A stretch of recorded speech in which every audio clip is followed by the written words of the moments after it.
That's his concern. Man, you ratted me out. I'm not going to wear red anymore.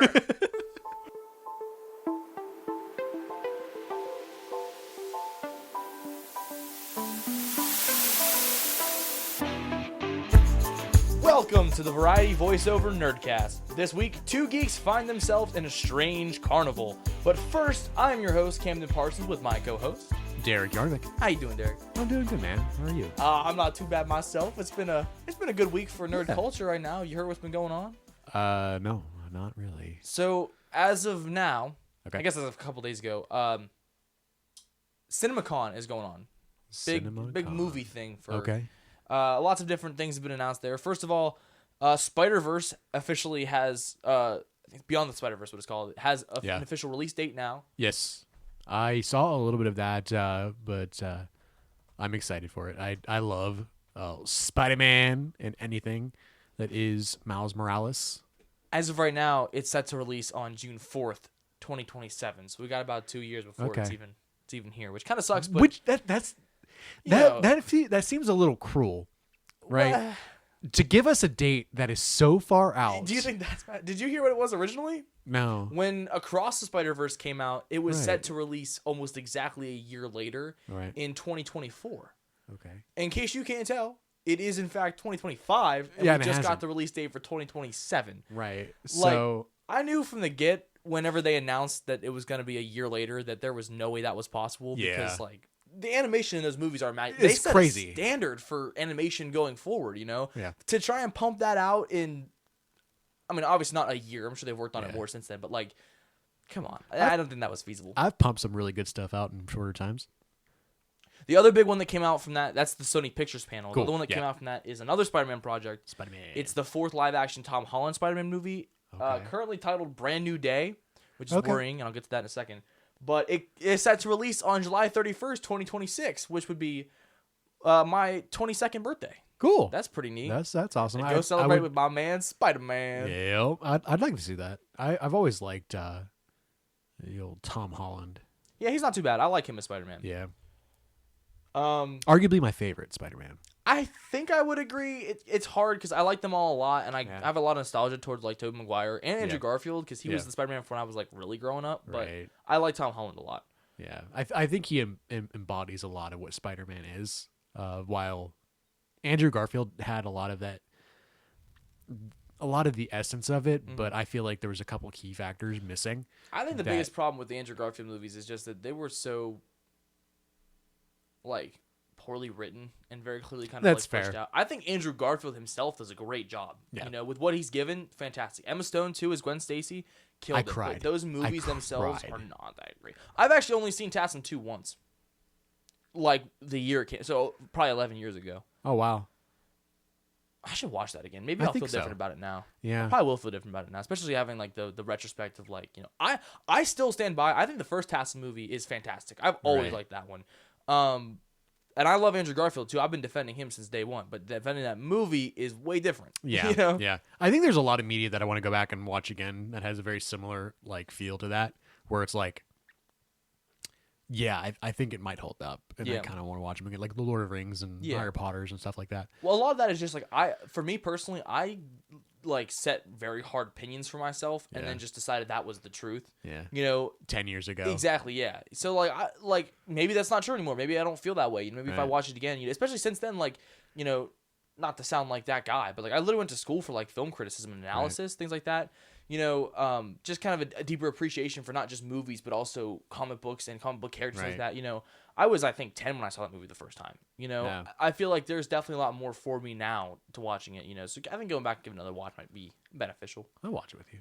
I think it'd be cool. I think it'd be cool. What you got? What's your next story? Dude, I'm so excited.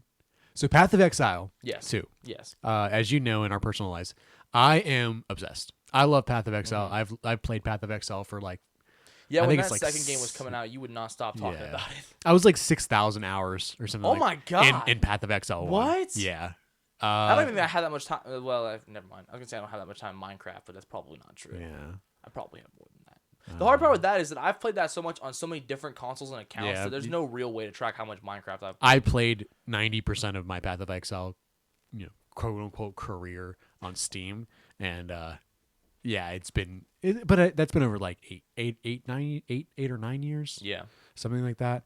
But yeah, Path of Exile 2 has a early access thing going on right now, and they just released a huge update that's coming on Friday. And Nice. I am going to be balls deep with my thumb in my mouth on this.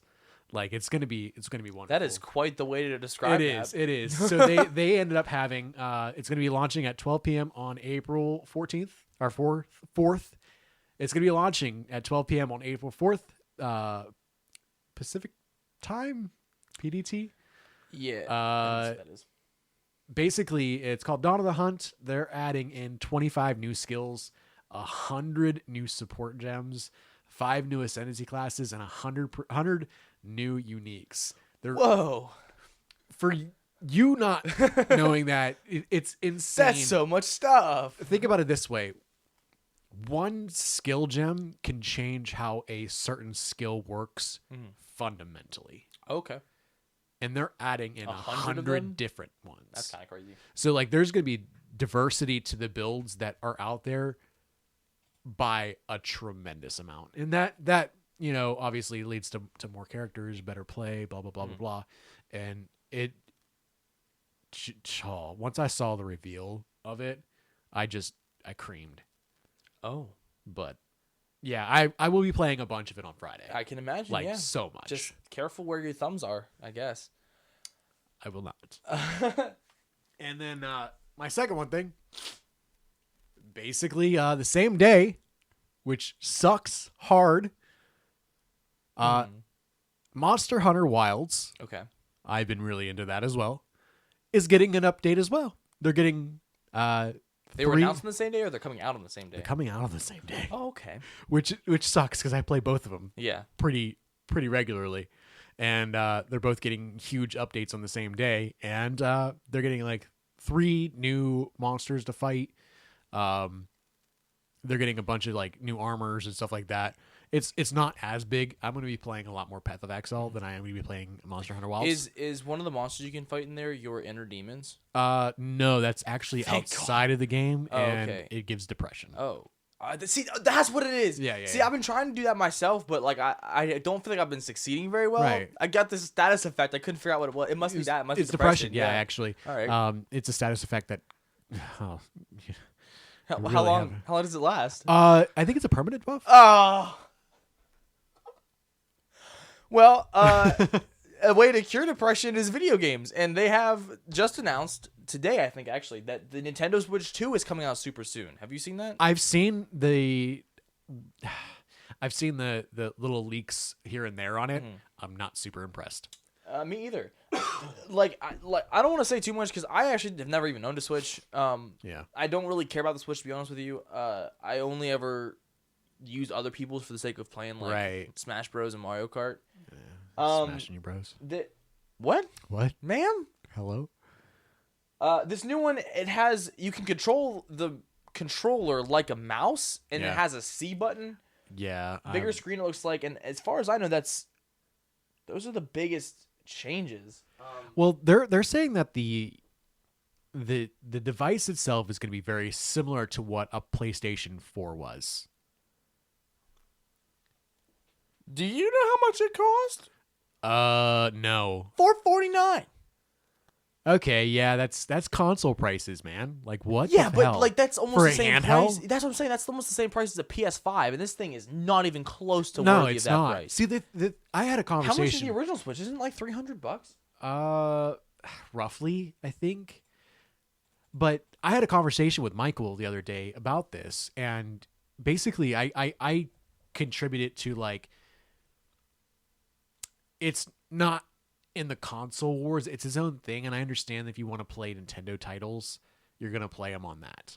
But you don't need something that is higher powered to play games that are notably easier to run. Yeah, exactly. It's like trying to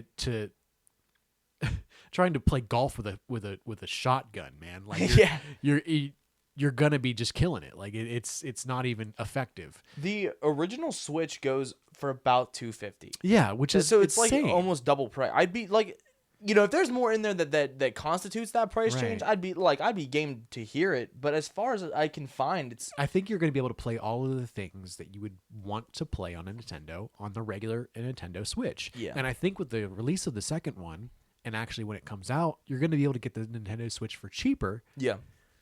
Which is going to make more of a sense to get that one. They did finally announce though that they were doing another Mario Kart game. Finally, I think it's called Mario Kart Live, which will be like games like that is gonna be what the biggest thing is. Like obviously they'll have to release it just on the Switch too. Exactly. Otherwise, what's the point in not getting just a regular Switch? Just use it on the Switch. But I think that would start a lot of really heated debates. Like what? Like if you release it on just the Switch 2 and don't allow the Switch 1 to be able to do something with it. Maybe. Like I said, but you're right though. Nintendo's always kind of been an outlier as far as the consoles go because it doesn't really ever line up with the release of the PlayStation or Xbox, whatever. It's always kind of been in its own court. Right. But like PlayStation and Xbox both, whenever they first launch a console, typically like I remember when the PS5 came out, one of the big launch things on it was Spider-Man Miles Morales, and they released a PS4 version of it as well. Even though it was meant to be run on a PS5, it looks better, it runs nicer, blah, blah, blah, on the PS5. You can play it on the PS4. I actually originally played it on the PS4. Right. I don't know if they'll do that with Switch. I don't know what their track record is for stuff like that. I think the thing that changes with that is the fact that I can't imagine that this new Mario Kart is going to be so much more graphically intensive. It's fine. It's a Mario Kart. Right, to constitute something that you would need. They would have to like not make it very optimized for it to be able to have to like need that much power. Yeah. You know, you're not taking advantage of all of the things that it can do. You know, it's driving a Formula 1 car on back roads. You're not doing much with it. Exactly, yeah. It's like those people who get like a real expensive sports car. It's like, yeah, this baby can hit 250 miles an hour. And you're driving it. Yeah, you're going to drive it at 55 miles an hour, 60 miles an hour. Maybe 70 at the max, you know? Like, what's the point in getting a gauge that big if you're never going to touch it? Right. I mean, obviously, if you have that kind of car, you definitely have speeding ticket money. How many tickets have you gotten in your life? 0. Really? I've never got a speeding ticket. I got one. Knock on wood. I got pulled over once. Well, I got pulled over 3 times actually. I've only been pulled over once. I got pulled over once, and it was bad. Oh yeah. But I got lucky. Their system wasn't working properly. Shut up! I swear. That's nuts. I swear. I got pulled over one time. Because it was around when I first started driving. I was leaving school, and the speed limit down this hill was 45. Yeah. And I was going 45 at the top of the hill, but then just never braked. So by the time I got to the bottom of the hill, I was going 65. I think I was going 63 when he clocked me. Oof. And obviously that's 20 over that's... and very close to it. I don't think that was a school zone, but very close to a school. So I got a hefty fee for that. I'm sure you did. Yeah. Learned my lesson. I haven't been pulled. I haven't even pulled over since. Yeah, I drive fairly. Like I don't like going over the speed limit. Me either. Like I think 5 is the maximum I'll go. There's some places I'll go 10, but for the most part, 5. I agree. 5 is where I'm comfortable if I'm gonna go over. But for the most part, I just follow the speed limit. There's been cops that haven't even looked at me going 5 over. Yeah. This morning I was really upset. I don't know why. I think it was just because I was grumpy. But like, I was driving to work. And we work early, people were passing me going 70. I have the same thing. I'll be on the highway going up that way. Yeah. And the speed limit through there is 60, and I'll be in the passing lane going 65, 70-ish, and people will be blowing past you. Yeah. Like I understand that like you want to feel like you're getting there faster, but over a distance, and even over a short distance, you're not going much faster. You're not going much. Like you'll get there maybe 5 minutes sooner. Oh, and on top of that, you also have the possibility of getting pulled over, and then getting there later. Like I'm sorry, I'm gonna stop us. This is absolutely. The most ADHD I'm sorry. Well, no, this is actually how I started this, but it's the most ADHD thing that this is a nerd podcast and we're talking about driving and getting pulled over. Yes. Sorry. So that's cool. I'm host this week. Of course. So I decided, you told me nothing about it. That's true. I actually did tell you this idea, but you forgot about it. Probably. Okay, so the show is called The Variety Voiceover. Yes. And the reason that we chose to call it that is because we didn't want to get locked into specific topics, right? Right. We Our have thing- more to offer than just comic books and anime. Exactly. As I say, that's our whole thing. I'm bringing the comic books, you're bringing the anime. Right. And that is going to stay consistent as far as our challenge section goes. Yes. You're going to give me anime, I'm going to give you comics. That was the whole point of that section. But as far as the main show itself goes, that's why we call it the Nerdcast. It's a nerd show. It's a variety nerd show. And having said that, we've now each done 2 episodes of our respective topics. I'd like to take this week to branch off. Okay. Another big part of our show, obviously, at the end we do Roll for Ending, Correct. which is a Dungeons and Dragons thing. Love Dungeons and Dragons. I know you do. I play with you.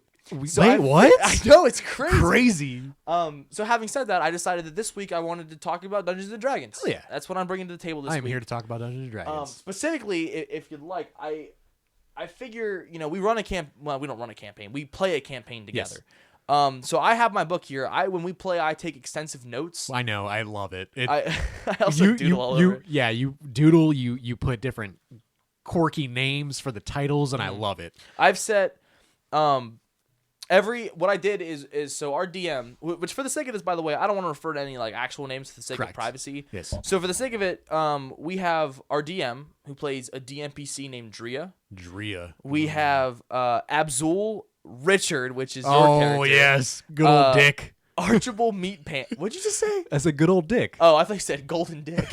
I was like, I mean, he maybe. might have one. He has a tramp Archibald stamp. Meat Pants Yeah. and Argenti, and then my character, his name is Xylus. Yes. Well, the edgy rogue. He's not that edgy. He's more of like a Robin Hood type character. Yeah. I don't like being evil, but I like the rogue class. Yes. But yeah, so what our DM has done is split up each portion of the story as like it's a character arc. So the very first one was actually yours. It was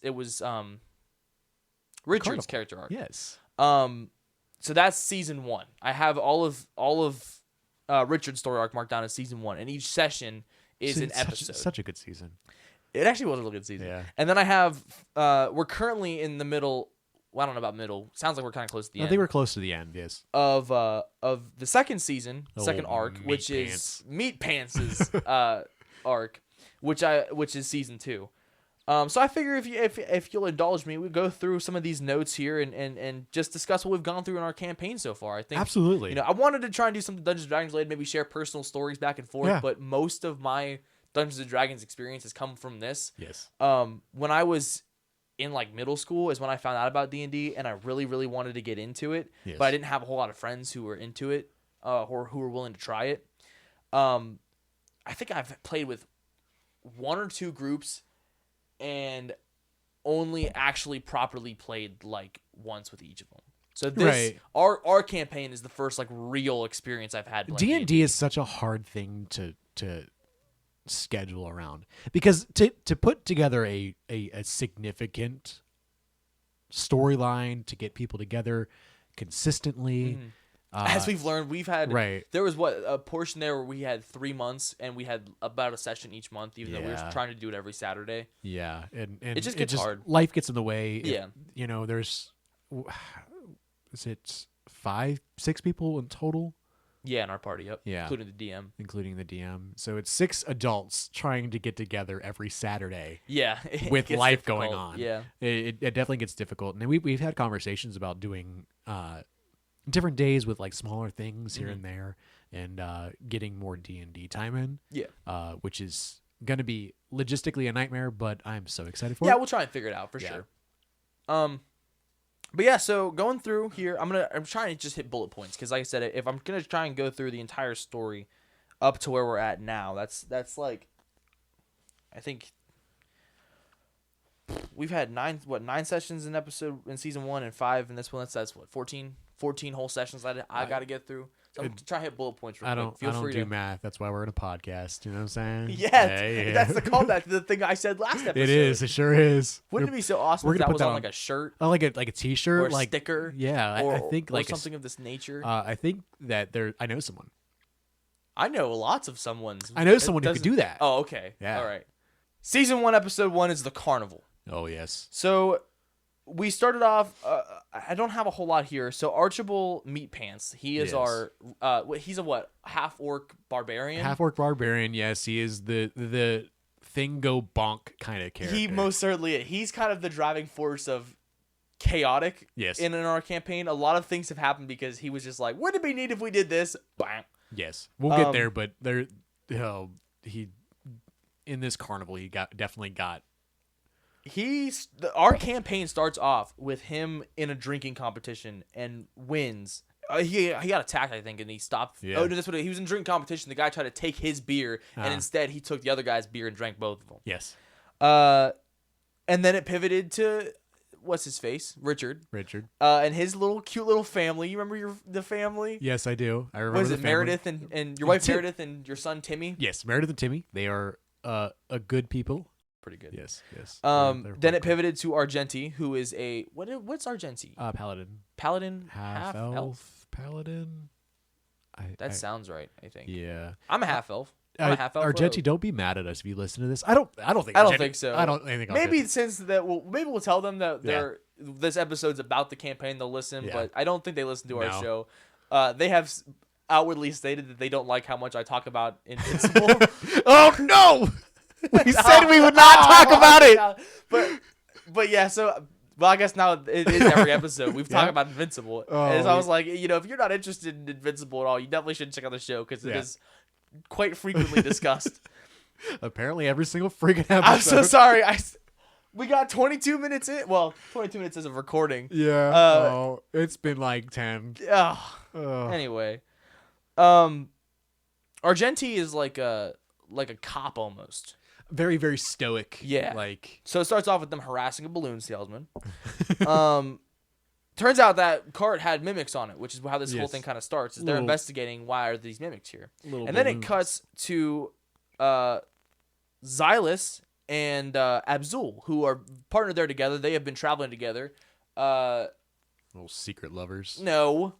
Not yet. He saved her. That's why. There's no romantic thing going on yet. Not yet. But he did win her a teddy bear. Teddy bear. Shut up! He did win a teddy bear from a goblin trying to have a threesome with them. Yes, that was their introduction. Yeah. He was just trying to get a little bit something, you know what I'm saying? Richard goes over to play a game with a crossbow, and then Timmy gets kidnapped, and then everyone there, What? I know, by a pumpkin. Yeah.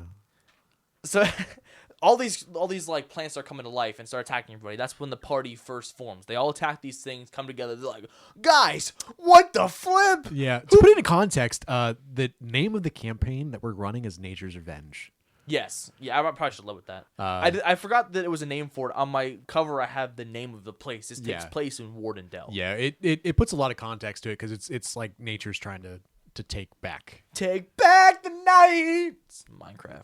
Oh, okay.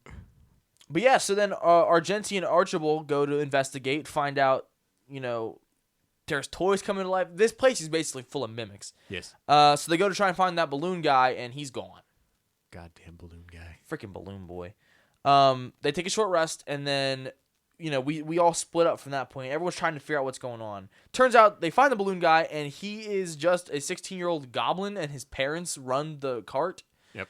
And we just started harassing him so bad. It was great. The amount of chaotic things that happen in this campaign, just because we're all a ruffian group of just individuals trying to play different characters in D&D. Yeah.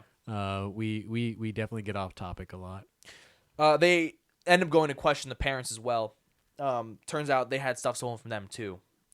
And then I have here that it says that they regroup and discuss, in parentheses, dad noises. Yes. I don't know what that means. I made dad noises. Oh, I'm sure. I'm sure. Well, because that's Richard's whole thing is he's very dad-like. Yeah, he's a very, I think he's like 40-something, 46 character. Loves grills. Loves grills. He's your standard New Balance wearing jorts with a tucked-in polo kind of thing. He likes sandwiches. We'll get there. Yeah, we will get there. Yeah, the sandwiches are a big part of Richard's character. So after a little while, they decide the way that this is working is that for some reason there's this trail that people keep getting lost on. So they start walking down it for about 2.5 hours and get nowhere. Yes. So then they set up camp and decide to get lost on purpose, avoiding any trails to try and see if maybe that gets them taken to wherever these people are, right? And that's the end of session 1, excuse me. Yes. Session 2. Session 2 is called The Lost Camps, and it starts off with Rich standing guard. He then dozes off and wakes up at a body of water. Everyone else wakes up, and it turns out they're not really near where they were before. There's a full moon, and they realize that there's boats aside. So they stick the boats together. Do you remember how we stuck the boats together? Did we just rope? Was that what it was? Yeah. I could have sworn Archibald had to hold them together himself. No, he had a shit ton of rope. Oh, that's right. Yeah. I have 1,000 ball bearings. I need to be more creative with those. I don't think I've used those once. I think that everyone forgets how the stuff that they have. Yeah. Like just little things, little trinkets here and there. So they start rowing out the boat, but for some reason the lake is getting bigger, and Abzul casts magic to realize that it's an illusion. So they end up after a while getting into a swamp area. They fight some frogmen. What are they called? Bullywogs? Bullywogs. I love bullywogs. They then continue onto the lake, and then this, I have it marked down as a parasite octopus for some reason, or whatever it's called. They attacked us. It's a big lake monster. Yes, yes. And the monster drags everyone down to the lake. Yes, I was so afraid because no matter what we did, we were just getting screwed. Yeah. Who was it? So it was gotten to a point where everyone was kind of getting picked off. Who was it that was doing really good and then just decided to jump in to save their friends? Was it me? I think it was you. I think it was me. Yes, it was you. Yes. Yeah, because that's what. Yeah, that's right. Yeah, because everyone else had gotten to the point where they were dragged in, whatever. But because I'm a rogue, I have high dexterity, so I was dodging a lot of the attacks. Yes. And they got to the point where everyone else is down there, and like I said, my guy's folk hero, so it was I gotta save them, so I just jumped in. That's right. Yep.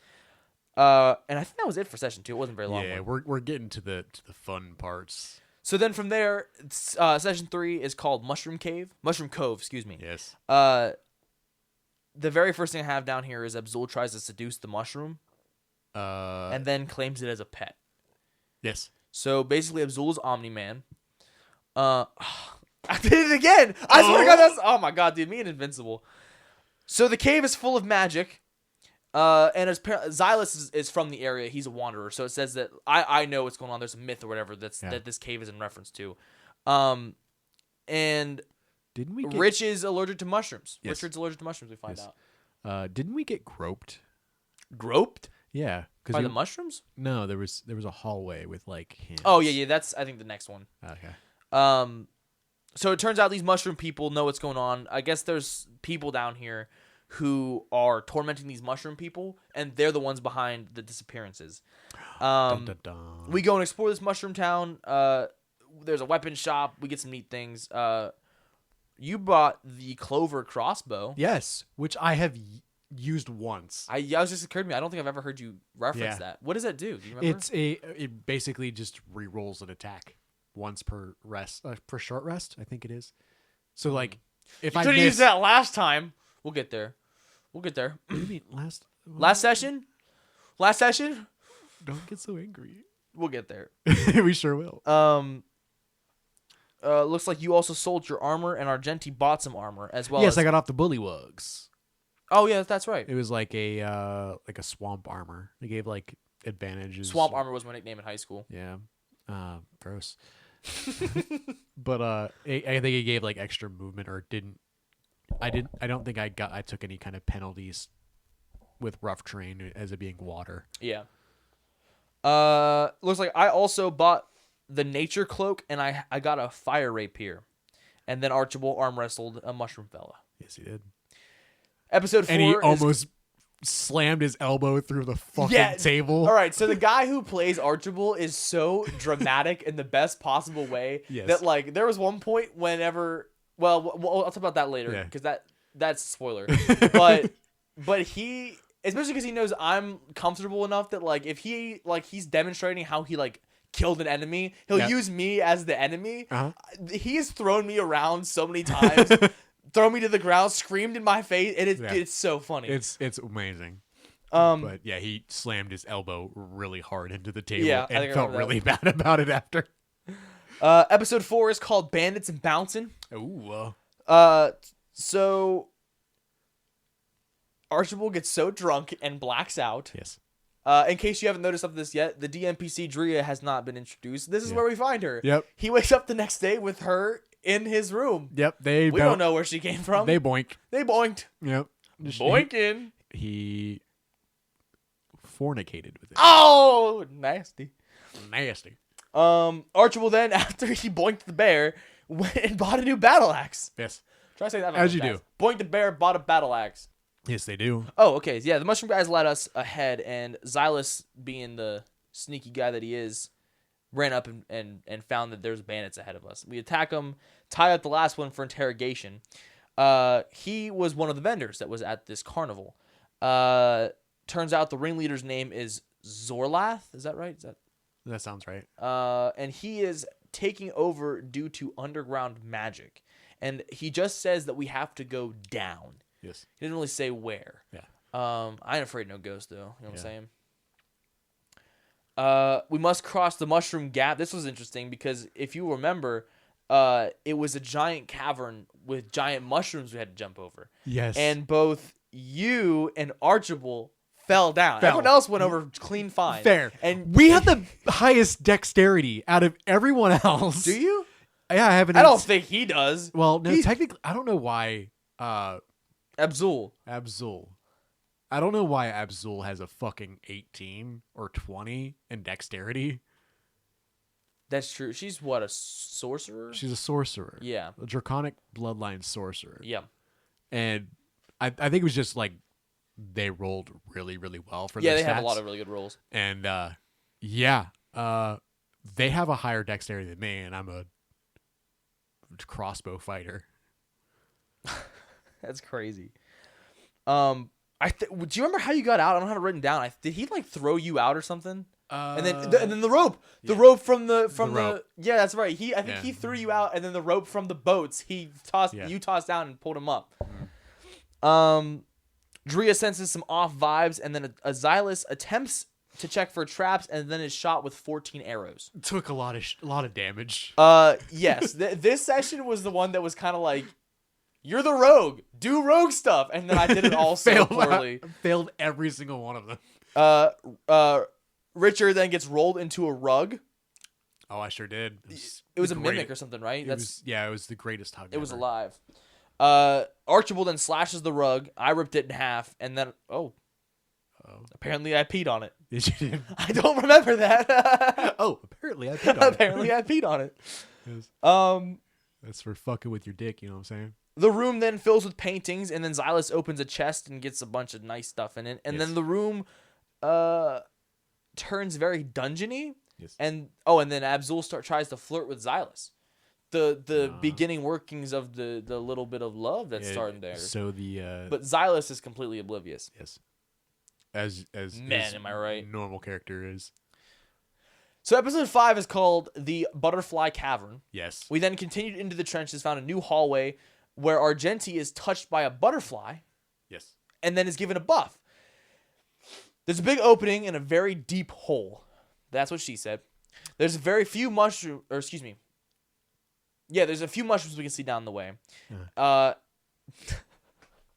Xylus and Meat Pants pee down the hole. Yes. I don't know. I don't remember us being so pee heavy. I don't think you got the. There was in the dungeon room before, like you had the chest that opened up. Yeah. There was another hole in there, and Richard just kept throwing rocks down it. Oh yeah, I forgot. I don't have the rocks written down. Yeah, it just kept throwing rocks. I remember that because I think someone else did that first to see how deep a hole went, and was just like, I could do that. And I just threw like 20 of them. Yeah, it was like over and over. Yeah, kept going while everyone was conversing about what we would do next. Why throw rocks on it when you can pee in it? Apparently. Apparently. Argenti then spots that there are a lot of webs beneath that mushroom. Xylus, you freaked the fuck out. Xylus, of course, much like me, is terrified of spiders, so he did not want to go down there. Yep. They walk back to the butterflies they encountered before because no one wants to go down that hole. And then all of a sudden, they're all affected by these butterflies. Love it. Abzul communicates with them, and the butterflies agree to help us over this cavern so we don't get to eaten by spiders. Richard catches a butterfly. Yes, and fun fact, it's still in a bag. Apparently, I have not used it or done anything with it yet. at all. I thought it was Archibald for some reason. No. When did you just have a butterfly? I have a butterfly. Okay, cool. It might be dead. Oh no. Hopefully it'll still give the effects though. Yeah. The butterflies lead us across the path and they begin the walk to success. Drea is picking up flowers for a potion and Richard is running his hand against the wall and feels another hand grab him. All of a sudden their hands grabbing us everywhere. We fight the hands. When we fight the hands, we get stuff from it. It looks like Xylus got 3 rings. Oh, it's supposed to be just rings. Everyone got rings. Yes. Everyone escapes. Richard gets grabbed. Uh-huh. Archibald then pisses on him and gets Richard. Oh. So sometimes I have Richard written down here as Rich, Richard, and Dick at different points. I thought this was saying that he helped you. No, as it turned out, this verbatim says Archibald pisses on him, gets his dick fondled. Yeah. You fondled his wiener? No, the hands. Oh, the hands fondled his wiener. The hands. Right. That's right. That's what I said. That's why he said we got touched by the hands in the wall. That's right. That's where we got. We did get. We got. You're so right. We got groped. Everyone escapes. Also, I totally forgot to mention Bruno. Bruno is Archibald's bird. Bruno. We actually really don't talk about Bruno. Yeah. Funny you say that. He just caws every now and again. Yeah, it's like they'll put the bird down. All right, episode 6, The Tent of Despair. Oh boy, this is where the fuckery begins. You get the drugs of the butt. Oh yeah, I forgot about the drugs. All right, everyone reaches the exit ledge, right? Bruno, oh my god, here's Bruno. Checks for the best exit. Drea then turns into a bird. What is Drea? Drea's a druid. A druid. I think spore druid or something like that. That sounds right. Yeah, it's the mushroom gimmick. Yeah. Drea the druid. I never put that together. Drea the druid. She turns into a bird and flies up to a ledge. They end up getting out of this tunnel. I don't want to go too deep into here. They get behind. Oh, there's three tunnels that lead down. Right? Yes. They end up getting all out of there. Yes, we fell flat on our faces because we failed some dexterity checks. Yeah, that was a rough one. We then hide behind some boxes behind this tent that we find. Yes, the old circus tent. There's some cool stuff back there, and then Richard finds a fancy box that contains powder vials, and then opens one up. Spoiler, they're drugs. They are drugs. It says Archibald snorts fire dust, shoots big fire. Yes. Oh, fireball, excuse me, and draws attention to us. Yes. Drea then leads the gang toward a hiding spot behind a box. A seven-person mob arrives and sees Meat Pants. So then he snorts the red one again. Yes. And got a nat 20 fireball on this horde of 7 people. Yes. He then shoots fire and bugs. That's right, because I didn't write down all the bugs that he ate in that cavern. He was eating these butterflies for the sake of the effects. But no, he did the red one, the fire one, and an earth one together. Oh, that's right. That's where the bugs came from. That's where the bugs. So it was like a one after another. I like the idea of that, but I also would like the idea of like some fire bugs. Yeah. That came out. I have this one picture. I do little doodles in my notebook when this stuff happens, and I have this little stick figure of Archibald. Yes. But the way I did it, like, I'm not super great at drawing flames. I had the point of it coming from his mouth, and then just like bugs around it, and it really just looks like he's throwing up. Yes, it does. 2 of the 7 guys run away. The party splits up, and they find the tent. Oh, excuse me. The party splits the tent open to peek inside. It's an undead circus. Yes. And there are hostages inside. They follow through this as much as they can behind everyone else.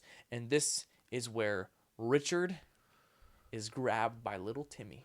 My boy. Your boy. My boy. The party starts to go forward. I'm so cold to my boy here. You are. But Xylus and Abzul stay back with Richard. Yes. I have them. They say the cage people start chattering about getting out. That's kind of messed up to call them that. Richard then punches one of the prisoners. And gloves. Oh, glares. Excuse me. I can't read my own writing. Richard punches one of the prisoners and glares. Everyone quiets down. Yes. They can't make noise. They just shut the fuck up. We then leave Timmy. Yes. To go kill the ringmaster and save everyone. We gotta take out the head of the snake. You know what I'm saying? Body follows. There's the golden boa, red coat, and the abnormally tall ringmaster that appear. The guards stop and wait for the show. Argenti approaches the guards and retrieves Archibald. Party enters to be part of the show. And then right here I have boss fight. This is the final boss of the first season. The party gets split. The ringmaster begins to speak as his platform comes down. Drea and Argenti stay on the ground. Abzul and Archibald gain some height, and Richard and Xylus get stuck in the entrance. Xylus notices that there's a bomb activation switch connecting to the bombs outside. So Xylus and Richard climb up to the top of the platform as the ringmaster steps down onto another platform. Archibald then steps onto the platform as well that the ringmaster's on. Drea and Argenti begin fighting different performers that are down on the ground, attacking everybody. Xylus and Richard are repeatedly trying to cut cords with the bee knife. Bees! I forgot. Didn't write down whenever I got the bee knife. Yeah. But somewhere in here. It was from the chest. I think it was from the chest. I think you're right. In that dungeon, Xylus acquired a knife that, when used, you roll a d4, and if you get a 4 exactly, the thing that you're stabbing turns into bees. Yes. So we came up with this genius idea. Let's use the bee knife to cut the wire to this bomb so that instead of it being still activated or whatever the case may be, it just turns to bees. Yes. Not only is the bomb not even a factor anymore, but also there are now bees that might attack the ringmaster. Correct. Right? Now, in fair point, it was a good idea. It was a great idea. The bees don't attack other people. We don't control the bees. The bees just appear. The bees are bees. But then it didn't work. So what we did was we just kept tossing it back and forth. Yeah. I'd use you because you have 2 actions because you're a fighter. Yeah. And I had the 1. So what I would do is cut it. Yep. Wouldn't work. I'd use my bonus action to toss it to you. Yep. And then you'd use your 2 turns to try and cut it. And it wouldn't work. So you'd use your bonus action to toss it to me. Yeah. And back and forth for who knows how many rounds. I think it was 8 or 9. The ringmaster's assistant begins to crawl down toward them. They're very spider-like, and they're up top. This bitch. Yeah, so she starts crawling down to Xylus and Richard as they're trying to defuse the bomb. And that's the end of that episode. Oh, yeah, I know. The cliffhanger that was. Episode 7, The Ultimate Show. So good. Archibald grabs the ringmaster. Argenti and Drea take care of the performers around them. The assistant Spider Lady, as she's been dubbed, lands on the platform with Xylus and Richard. The jugglers down at the bottom begin to attack the innocent in the cages. It's chaos. The Spider Lady's here. Richard has the ringmaster. Yeah. The innocent are being attacked, and then suddenly, the bee knife activates. Bees! Bees! The 56 feet of rope gets turned into bees. The ringmaster gets free from Archibald's grasp, and Abzul hits the ringmaster with a firebolt. Xylus then stabs the spider lady with his fire sword that he's acquired, and Richard shoots her umbrella weapon out of her hand. Argenti and Drea free some of the hostages, and Archibald lifts up the ringmaster and throws him into a vat of acid. Fucking yeet. The spider lady then swaps bodies with Richard after stabbing him. I forgot about that. Yeah, it was wild, man. Argenti then convinces the guard to help them open up all the cages. The ringmaster crawls out of the tank and throws a spell grenade, causing a vortex to open briefly. Xylus bends his fire sword. Oh. I didn't know my sword was bent. I might have to get that fixed. I have I can't share it with you. That's why you can't share the sandwiches. Yeah. But it wouldn't heal my weapon though, right? Unless we stab. What if I stab the sandwich with the sword? What if you hand me the sword and I eat the sandwich? You know, that would make more sense. Either way. So then Archibald knocks the ringmaster off the platform and throws a battle axe at him. Spider Lady and Richard then swap back, and now she's trying to stitch them together. Sew us together. It was brutal. She had like a needle weapon with like thread on the end of it, and she was just like stabbing it. Oh yeah, you got stabbed repeatedly. I got stabbed like 7 times. Yeah, and it just kept like putting thread through both of us, and just like pulling it closer. Yeah, and dude, closer. that was so good. And I was over here the whole time like, should I stab her with the bee knife? Hit it with a bee knife. So then the ringmaster throws another spell grenade. Archibald rips off the ringmaster's head. Abzul shoots Spider Lady, and she scurries away. The party then leaves the tent to go see Margaret and Timmy. Oh, reunion. The mushroom people arrive and gift a chest full of valuables, and Richard finds the bag of sandwiches. Yes. Now, the bag of sandwiches, this is your character. You go ahead and explain what the bag of sandwiches is. So the bag of sandwiches, the wonderful fanny pack, if you will. It is a fanny pack, No, it's his messenger bag. Oh, that's right. Yeah, it's fanny like pack a messenger exists. bag.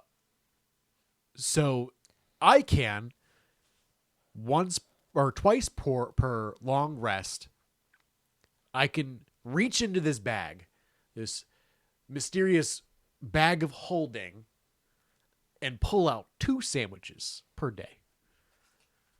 Now, these sandwiches, I roll a D100. Yes. And they have different properties, different things that happen with the sandwiches. Some are just sandwiches. Yeah. Which... You gotta make sure you explain this right, because this is super important later. Yeah. But it basically... luck of the draw, you can get, grilled cheese. You can get... you can get egg salad sandwiches. And they all have various effects on them. Yes, yeah. They do certain things. So, that's, of course, the end of Season 1. Season Yay. 2, Episode 1 kicks off with the episode Humans in Offices, which is the medieval version of Dungeons and Dragons. The mushroom people then teleport us to the edge of the forest next to where the carnival was. It's then explained to them, they've been gone for about 2 weeks. This whole debacle has taken them about 2 weeks. Xylus and Abzul have a moment together. He's very awkward, but he charms her. A little spark. He's being sly. Little Meat Pants slime. asks Drea to turn into a bear so that he can sleep on her, and she obliges. Yeah. Xylus visits with Richard to check up on him. He just got his wife and kids back, and this is the start of a beautiful friendship. Yes, it is. Drea talks to Argenti while chugging some ale. Basically, this is wow, guys, it's nice that everything's normal, and nice that there's not another big adventure about to happen. Yeah. Just And kind then of another big adventure happens. hanging out at the house, guys. Grilling burgers. So Archibald reveals that he's on a mission. Yes. Now, I have a name written here for what the name of the person is he's sent to kill, but he has since changed it, and I don't think I ever wrote down who his name is. I jokingly called him Larry Gary. Yeah. And Larry have Gary. repeatedly called him that since, so we're just going to call him Larry Gary. Archibald's on a mission to kill Larry Gary. Yes. He has stole something from his guild, right? And Zoe reveals a little bit of her backstory. They're kind of just like getting to know each other, right? All of a sudden, while they're all hanging out in the evening, Richard notices a figure on a nearby roof that shoots at Meat Pants and misses. That's okay. He shoots a bounty Yes. for Archibald onto the wall. Yeah, a little wanted poster. 2,500 credits. Yeah. Gold, if you will. Yes. For Archibald Meat Pants. Combat ensues. There's some people on these rooftops. We try and chase them down. We defeat 3 of them, but one of them escapes. They regroup. Richard. Oh, hold on. Richard pulls out sandwiches and hands them out. That was regular sandwiches. They weren't Oh, magical. all right. That was for flair. The wanted poster, they look, right? And it belongs to the Terrible Twins Guild of Rog and Sloth. Oh, Rog and Sloth. We haven't explained yet. This world's kind of, because this is one of the first time it kind of became relevant to the story, is it's like steampunk-ish. Right. There's different spaces that are steampunk. And Yeah. Some that are like more of a magical, and then some are slums. Yeah, and the Rog and Sloth gang is essentially a medieval version of a motorcycle gang. There are like some type of motorcycle that exists, and that's what they ride. They are in Odemorn, the Dead Desert. And the party decides to not investigate right away, and they went on a side mission to go try some bread. Yep, we sure did. We spent the rest of that session just eating bread. Which was really the fun. entirety of that And is. honestly, our DM is really, really, really good at with the attention to detail stuff. Yeah. They made a quest board. Yeah. and we were kind of like in that lull between like we hadn't had the chance with, to use it yet. Yeah, getting done with one portion of the campaign and getting just started in the other. So we were like, let's do quest board stuff because they made it, they put effort into it. Yeah, it we looks just great, and we just did that. Yeah. And we went to a bread store. Yeah, and that's that where was the challenge. Yeah, that's where the old sorcerers gets a cat. Oh yeah. Where do I didn't think I wrote that down. Yeah. There was a kitty. I can't remember what its name is. That doesn't happen here. That thing. Are you sure? The cat comes in later because it's a person. Remember, it's a person that's trapped as a cat, and she kept it anyway. Yeah. It's next episode. Is it? It's next episode. Yeah. Oh no. Episode 2 starts off. Season 2, episode 2 is called Cookie. Do you remember who Cookie is? Cookie. Archibald reveals he's part werewolf. Yes. Oh, Coxwell. Yes, Cloxwell? I don't know. Coxworth? What was the new name? It's Larry Gary. Yeah, he stole an artifact from the company for the company's ritual, right? Yeah. Can we talk for a second why his characters and every character that he makes is penis based? Are they? Coxworth. Oh. Meat pants. Meat pants. Oh my. There might be something to that. Yeah. Wait, didn't we roll for like penis size? we did roll for Rocket Sloth. Yeah. Like I think everyone rolled for penis size. Yeah. Because that's what you do in D&D, right? Yeah. Roll for penis size. And that's how we're gonna start ending our episodes. Yeah. Actually, I rolled low. Yeah. Anyway. D4. So Archibald goes to Cookie the Minotaur, who is the bartender. Oh yes, yes. The how shall I say it? Very, very extravagant. Yeah. Minotaur. They give us some information about a kid who had ran by here, the one that we missed that ran off, right? Yeah. And he had a tattoo of the Rock and Sloth Guild. They leave to go buy motorbikes because Abzul's parents are filthy rich. That's part of the story that she revealed. The way that Xylus and Abzul know each other is because her parents are royalty and are trying to lock her into becoming royalty, but she doesn't want to. So Xylus came across her in his travels and then decided to go save her from the tower. So they're basically on the run together. Yeah. Is that Shrek? Did you do Shrek? No, the point of Shrek from is the tower. No, Shrek went and got her because he wanted left alone. Xylus went and got her because she needed help. He wanted some. No, Xylus is a good boy. Yeah. Okay. They find a dragon on the road. Once they get on these motorbikes, they start going. Yes. Everyone evades it except for Archibald. Freaking Archibald, dude! It was a dragon. I think it was a silver dragon or something like that. Like silver dragon. It was a metallic dragon. Which, at this point, we're level 4 or 5. Yeah.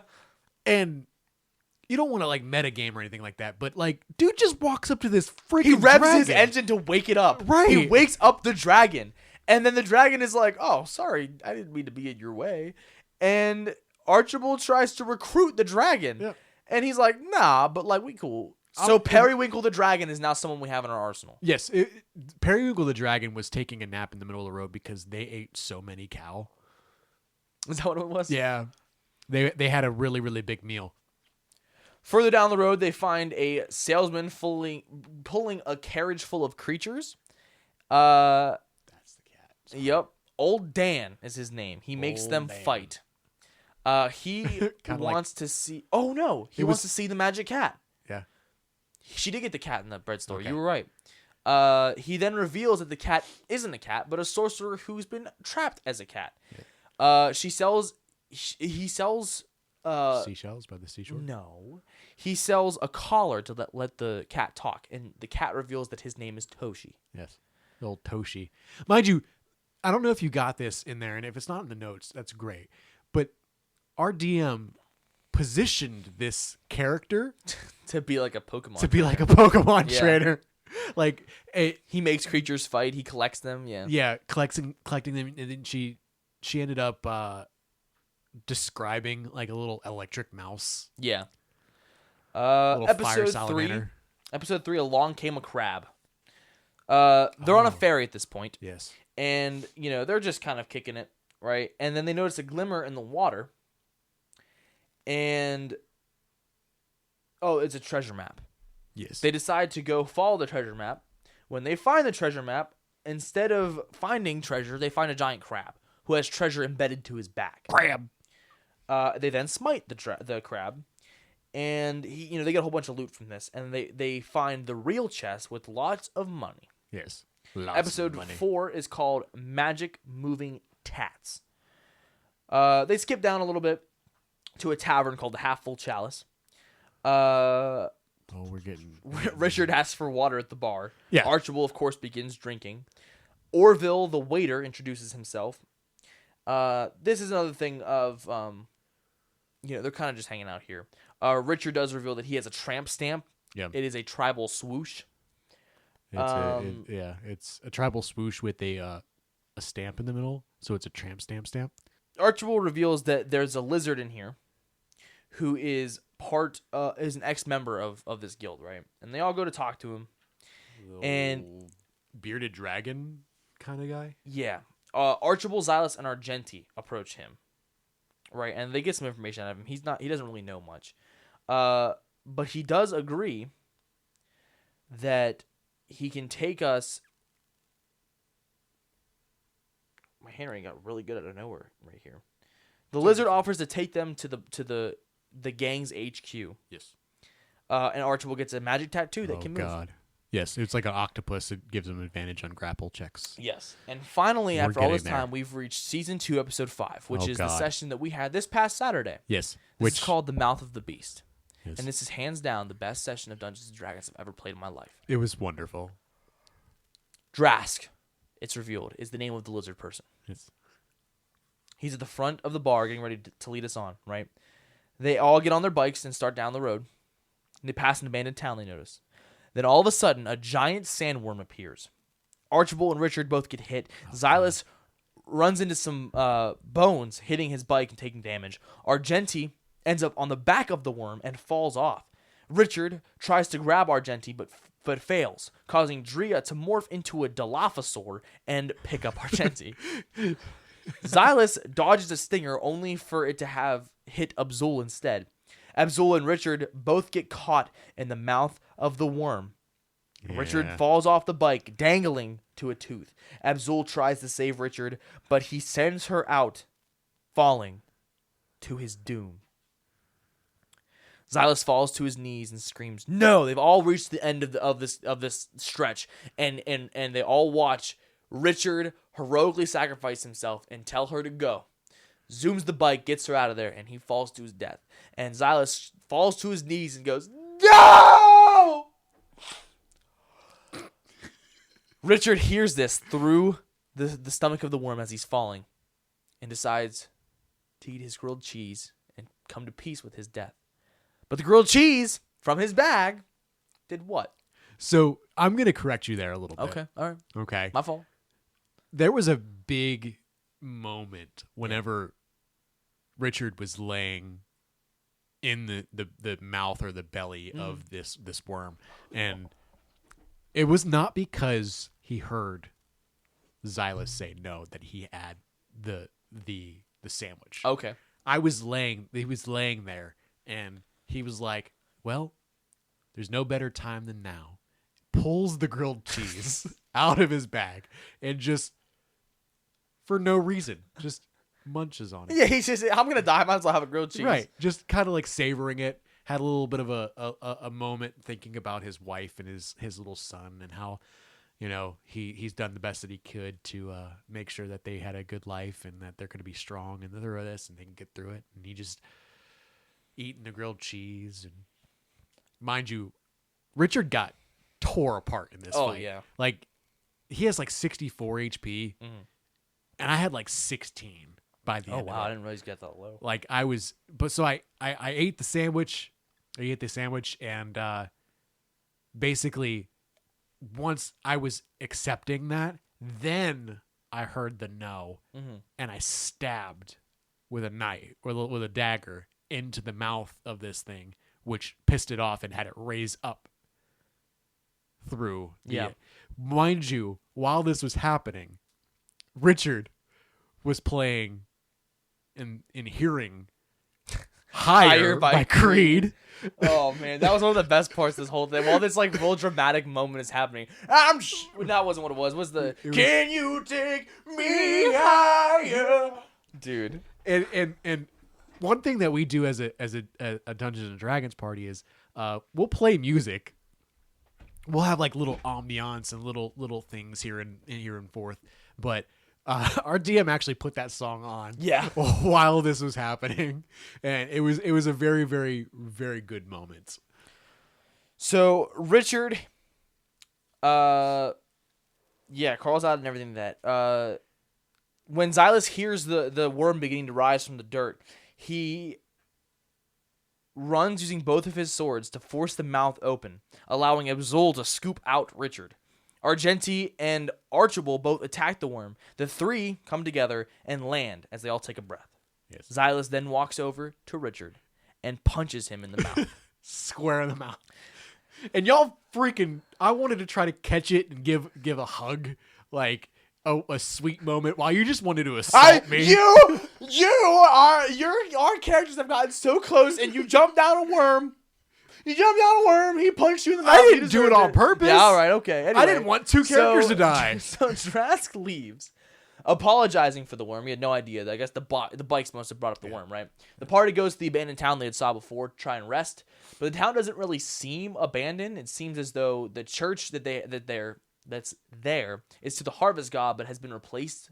Another group seems to have taken over. As they're looking through this church for clues, Archibald turns into a werewolf. And the party traps him in the church. We tried He jumps out of the window and escapes en route to the encampment. Yeah. And that is currently where our Dungeons and Dragons story ends. Which is amazing. Like I'm so excited to play more and develop the story more and just... I agree, dude. It's so much fun. And it's so good. And we're having a great time. And our DM is doing a fantastic job. I'm particularly fond of our DM. Simping for the DM, imagine. Simping for the DM. Yeah, it took a little bit longer than I expected, but that's D&D. That's where we're at. So with what is it? It's been 7 months, 7 or 8 months since we started. Something like that, yeah. How do you feel? How do you feel about D&D? Dude, I love it. I love D&D, and I especially love this campaign. Like I said, I've gotten attached to the character, which is a problem. I know it will be.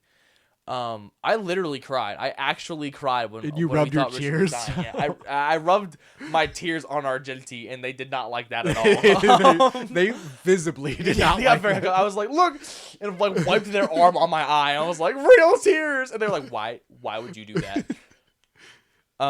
It's a great time, and I said I really enjoy it, and I love, kind of learning the ins and outs of it. Like my character could do a lot of stuff that, when learning about D&D, I thought was super complicated, do all these extra numbers and that kind of stuff. But when we were fighting that giant worm, so he's learning to dual wield, right? He was able to dual wield there because of the momentum, what's the word? Adrenaline, yes, thank you. Of the situation. He pulled out both of his swords. One has ice powers and one has fire powers. And used his sneak attack as well to jump onto this guy, and I think he did like 56 points of damage in that one, which it was a lot. If it came onto him, would have killed him. Yeah, glass cannon, dude. I think that there's a thing we need to say. We do a lot of homebrew stuff. Yeah, we are avid believers in the rule of cool. So like the things that we're gonna say over this time, and as we're describing D&D in different sessions, because I imagine we'll probably come back to this and I imagine give an update, doing another one, just to kind of give another update and something like that. We don't follow the rules of 5e to like, a T. Yeah. So we enjoy to have fun, and that's what we're there for. But yeah, I'm super excited to play more. Me too. Like I said I'm really enjoying the session, and so we're just having more. And I'm super game for that. Like I said, the Dungeons & Dragons is it's awesome, dude. And I mean, as you can tell from the, extent from the adventure, I think my one complaint, and we have talked about this before, and I know why it hasn't really happened a whole lot, but I think my one complaint is I really enjoy the role play aspect of Dungeons & Dragons. Yeah. Like I said, one of the things I like, part of the reason that our characters got so connected is during that season 2, episode 1, when you were all hanging out at Richard's house, and they kind of have a moment where they really kind of click and talk to each other. Yeah, you know? we role played, and everyone just full fledged. Yeah, it might have been a little bit weird to watch that happen. Yeah, but it like, was cool as hell. Yeah, like, our characters that. became friends through that. Yeah. You know, that's the reason that like Richard's almost death hit so hard was because they had gotten so close. You know, had we not done that role play part, that wouldn't have happened. Which I think is a very a very funny way to look at it, because like we became friends through this D&D. Yeah, our characters became friends pretty much alongside of us. Pretty much, yeah. So like, we don't really mention that at all yet. That's pretty much how we became friends. Because I mean, we worked together. Yeah. And then through that, you were like, "Hey man, you like Dungeons and Dragons? We're starting a party." Yeah. And that's how we started hanging out outside of work. We had a little bit of a game night to kind of see how everyone fit before we started. I like the idea of that, and I agree. I think that role playing is definitely something that myself, you, and Argenti would like to do more. Yeah. You know, and I think that the way that people play Dungeons and Dragons is very personal to them. Mm-hmm. But I am game to do more of that. Cool beans. Yeah. Hey, I got a question for you. What? What'd you think about Daredevil Yellow? I loved it. Cool. I love Daredevil in general, and that's a smooth segue into our challenges this week. Kind of going into it, you challenged me to read Daredevil Yellow, and I'm looking at his suit in this, and all I can think of is that line from the SpongeBob movie where he's like, "What'll it be, fellas? Ketchup or mustard?" But yeah, I like Daredevil. Like I said last episode, my only introduction was the Ben Affleck movie, and I watched it a long time ago. But I kind of went into this with a level head.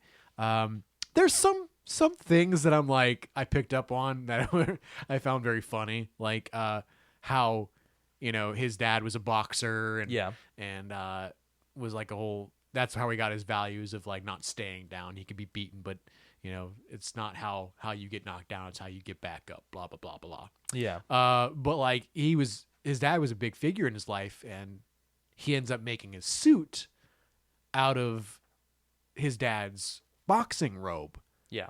After his dad gets marked after, not wanting to fight any more fixed fights. Yeah. And then spoiler for the end of it, homie Karen says, if you're a devil, it should be red.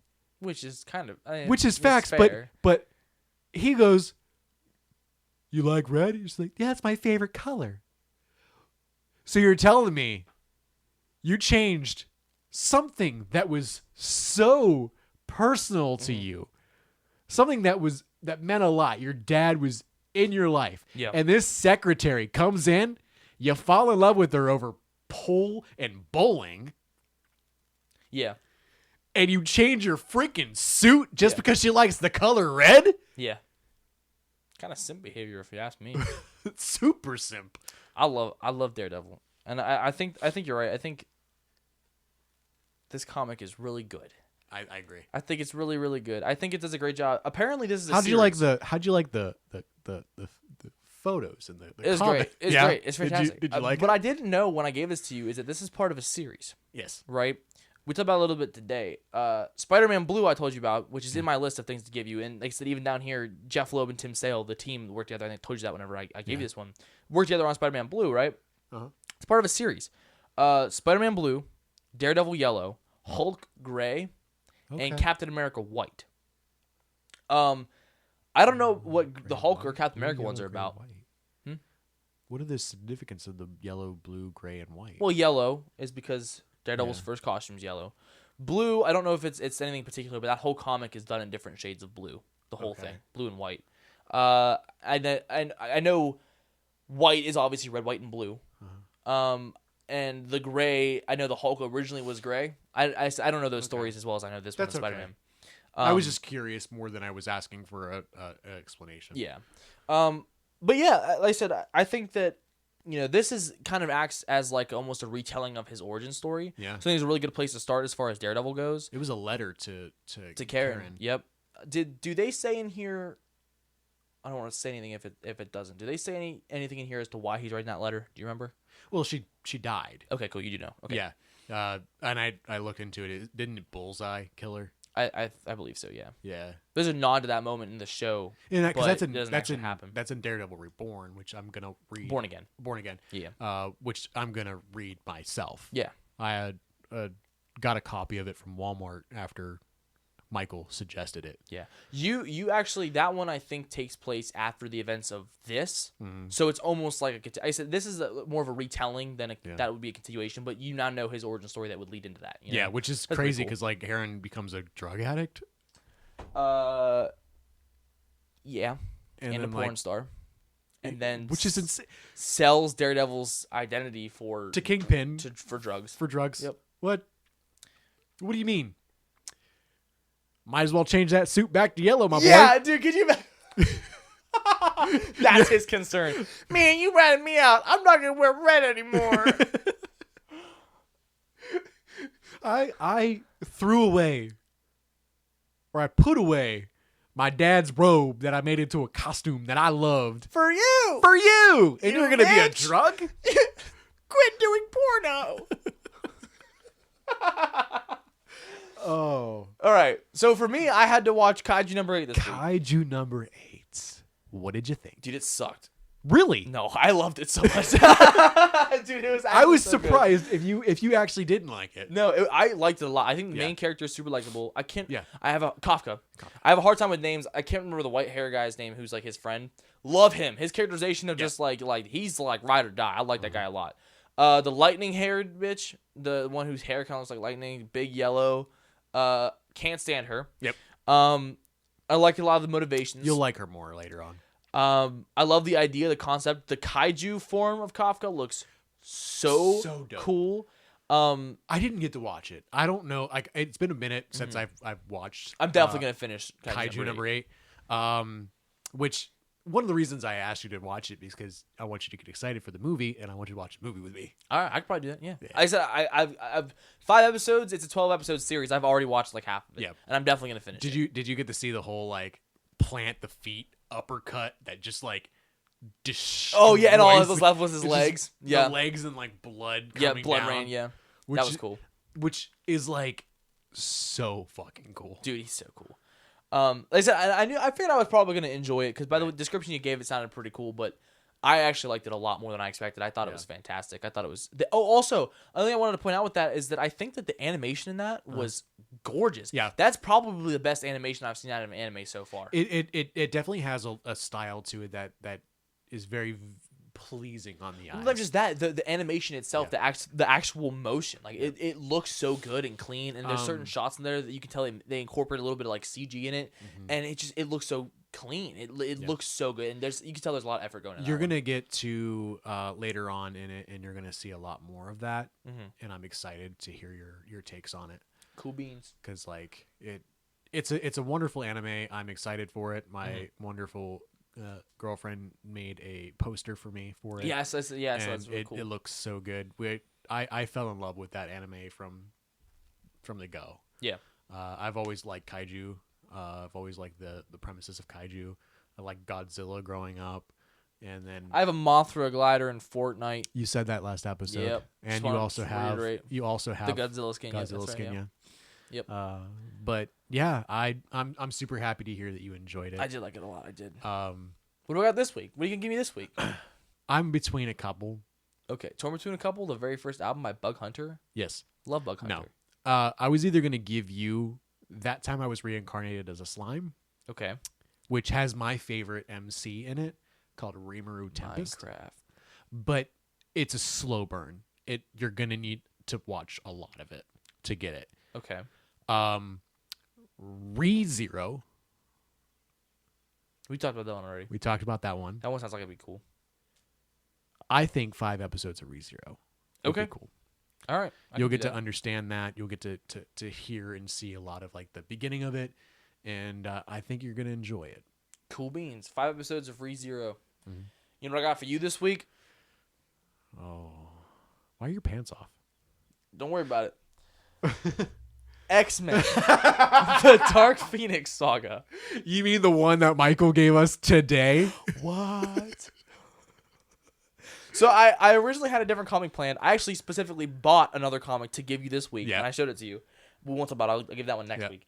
but you were excited to read this, and you were going to read it on your own, and I figure, I wanted to give you this for the show at some point anyway. If you're going to read it, I'd rather you do it for the show. So I'm going to give you this one this week. Which also give me time, because the biggest problem with a lot of this stuff, too, is, as I stated before, I know a lot about comics. Mm-hmm. I haven't read a lot of these stories. Yeah. I actually am not the biggest fan of the X-Men. I've never read this. I know the bullet points of this story, but I don't know this as well as I know even some of the other stuff I've given you so far. Michael's talked a lot about it, and Michael loves the X-Men. I've been really excited to read it. I mean, it's this is one of the biggest X-Men stories. This might be the biggest X-Men story. So this will be a fun one. I'm gonna read this one with you. It'll be a good time. X-Men: The Dark Phoenix Saga. Hell yeah. That's your challenge this week. Oh, it would be a good thing if I had my own copy. Well, good news. Yeah. Shout out to Michael, man. He got great, once man. He got his Kingdom Come as well. He had no reason. The first time I was like, oh, here, podcasting gift, whatever. He had no reason to do that this time. He just got us this, and I'm very grateful for that. I appreciate it a lot.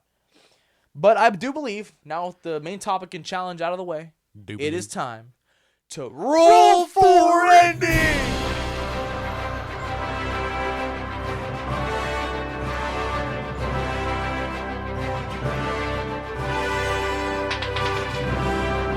All right, so this week we rolled a 9.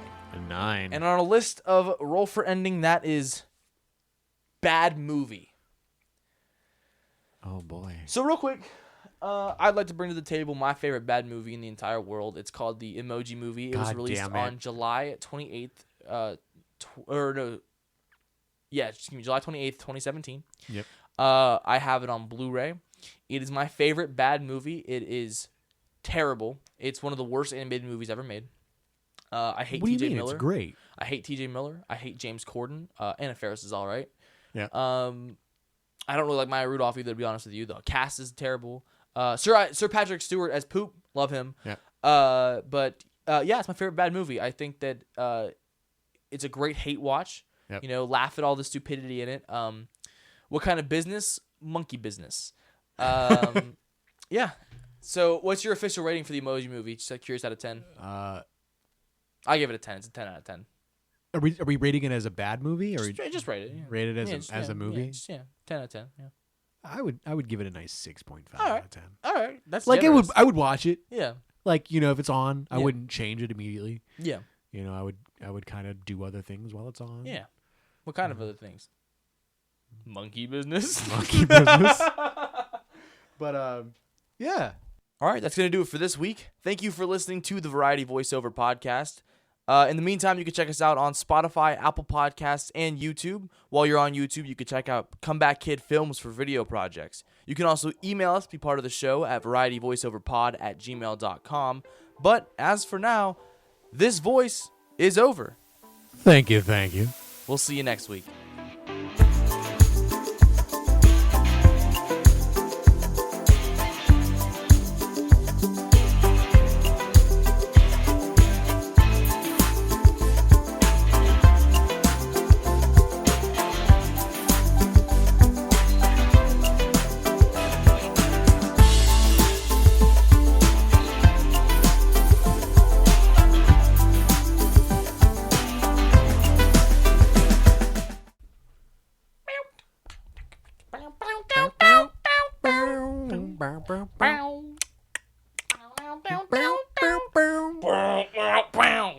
Hey, what's crackin' home dogs and home dudettes? Nah. What? That was dumb.